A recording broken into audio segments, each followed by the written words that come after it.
এই মন্দিরের সামনে। Hello everyone, welcome back to my channel Shampa lifestyle থেকে সবাইকে স্বাগত জানাই। তোমরা সবাই কেমন আছো? আশা করছি তোমরা সবাই খুব ভালো আছো, আমিও খুব ভালো আছি। তো আজকে তোমাদের সাথে শেয়ার করছি পুরীর জগন্নাথ মন্দির আর সূর্য মন্দির, যেটাকে কোণারক টেম্পল বলে, সেইটাই তোমাদের সাথে শেয়ার করব। তো ফুল ভিডিওটা দেখতে থাকো, কেউ স্কিপ করো না। তো চলো এখন যাচ্ছি আমরা সূর্য মন্দির, কোণারকের সূর্য মন্দির যাব। তো তোমরা অনেকে এসেছো পুরীতে, তো এটা দেখতে পাচ্ছ, এটা হচ্ছে বুদ্ধদেব মন্দির আর কি। কিন্তু ওই বুদ্ধদেব মন্দিরে কিন্তু উঠলে পরে তো অনেক পাহাড় দেখা যায়, বেশ সুন্দর লাগে উপরটা কিন্তু দেখতে। আর এখানে দেখো মন্দিরে সবে আমরা ঢুকেছি, মন্দিরের বাইরেটা তোমাদের কাছে ভিডিওটা করে দেখালাম। মন্দিরের ভিতরে কিন্তু কোনো ভিডিও করা যাবে না। আমরা বাইরে যখন মন্দিরের ভিতরে যখন প্রবেশ করেছি, তার আগে কিন্তু ফোন, জুতো যা কিছু আছে সব কিন্তু জমা দিতে হবে। ভিতরে ফোন অ্যালাউ নেই, কোনো কিছু অ্যালাউ নেই। শুধু ভক্তি ভরে জগন্নাথের কাছে গিয়েছিলাম, ব্যাস এইটুকু। কিন্তু ফোন কোন কিচ্ছু অ্যালাউ নেই। আর ওখানে দেখতে পাচ্ছ মন্দিরের চূড়ায় পতাকা টানানো।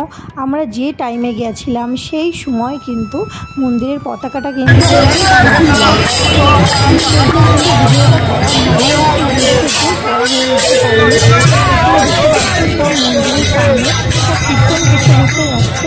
জয় জগন্নাথ মোড়ে খুব সুন্দর লাগছে।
প্রচুর ভিড় হয় পুরী মন্দিরে।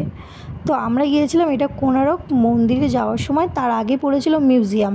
তো মিউজিয়ামে ঢুকেছিলাম। মিউজিয়ামে অনেক কিছু দেখার আছে, মন্দিরের অনেক হাজার হাজার যুগের বছরের যেসব জিনিসপত্র আছে। শুনলাম যে মন্দিরটা নাকি তোমার 700 বছর আগের পুরনো। তো সেই দিনকার মানে কি বলবো, অনেক কিছু কিন্তু এই মন্দিরে কিন্তু রাখা আছে, দেখতেই পাচ্ছ। তো যতটুকু আমি ক্যামেরা করেছি ততটুকুই কিন্তু তোমাদের সাথে শেয়ার করলাম।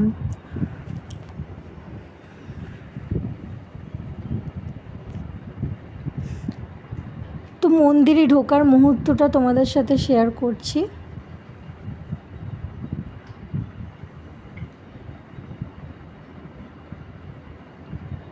তো এই মন্দিরে এমন কেউ যে আসেনি তা না, অনেকেই এসেছে। তো কোণারক মন্দিরে এই যে আমরা যাব, যেটাকে সূর্য মন্দির বলে। তো এখানে দেখো অনেক লোক, প্রচুর রোদ ছিল আমরা যখন গেছিলাম, প্রচুর রোদ, এত পরিমাণে গরম কি বলবো। তবুও যেন যাওয়া চাই, মানুষের কিন্তু ভিড় লেগেই রয়েছে, তবু কিন্তু মানুষ থেমে নেই। দেখতেই পাচ্ছ তোমরা, অনেক মানুষ, রোদ জল কি বলবো, মানে অনেক লোক এসেছে। প্রচুর গরম যেমন রোদ, তবুও মানুষের কিন্তু ভিড় কিন্তু কম নেই। তো আমরাও গেছিলাম। এখানে দেখতেই পাচ্ছ দুটো নিচে ওই যে এক দাঁড়িয়ে রয়েছে, এটা কি সিংহ টাইপের আর কি প্রতিমা রয়েছে, দুজন নিচে দাঁড়িয়ে। তো এর মধ্যে থেকে কিন্তু আমাদের উপরে উঠতে হবে। তো মানুষের কি দেখতেই পাচ্ছ অনেকে এসেছে। তো আমি চলে আসলাম যে রথের যে চাকাটার কাছে, একটু ভিডিও করলাম। তো দেখো ভিডিওটা ভালো লাগলে কিন্তু প্লিজ সাবস্ক্রাইব করে দিও। আর এইটা দেখতে পাচ্ছ, লাস্টে আমরা এসেছিলাম কোণারক টেম্পলে ঘুরে এসেছিলাম বুদ্ধদেব মন্দির। এই মন্দিরটাও কিন্তু অসাধারণ ছিল, খুব সুন্দর ছিল মন্দিরটা দেখতে। মন্দিরের বাইরে উঠলে পরে মানে চারপাশটা যেন পাহাড়গুলো দেখা যায়, বেশ সুন্দর লাগে। তো তোমরা একবার যদি মনে করো পুরীতে আসবে তো এই সিনগুলো কিন্তু দেখে যে ওইগুলো কিন্তু অসাধারণ দেখতে। এইগুলো কিন্তু জিনিসটা কিন্তু দেখতে অনেক অপূর্ব লাগছে দেখতে। মন্দিরটার ভিতরটাও খুব সুন্দর ছিল। আর এই পর্যন্ত ভিডিওটা কতগুলো ফটো তুলেছিলাম তোমাদের সাথে সেটাই শেয়ার করলাম। ভিডিওটা ভালো লাগলে প্লিজ সাবস্ক্রাইব করে দিও। আর দূর থেকে জগন্নাথ দেবের ফটো তোলা হয়েছিল, বড়মশাই তুলেছিল আর কি। আর এই যে মিউজিয়ামের ভিতরে কিছু ফটো তুলেছিলাম, আর জগন্নাথের মন্দিরটা কিন্তু ফটো তুলেছিলাম, আর কোণারকের মন্দিরের সামনে একটু ফটো তুলে নিয়েছিলাম। টাটা।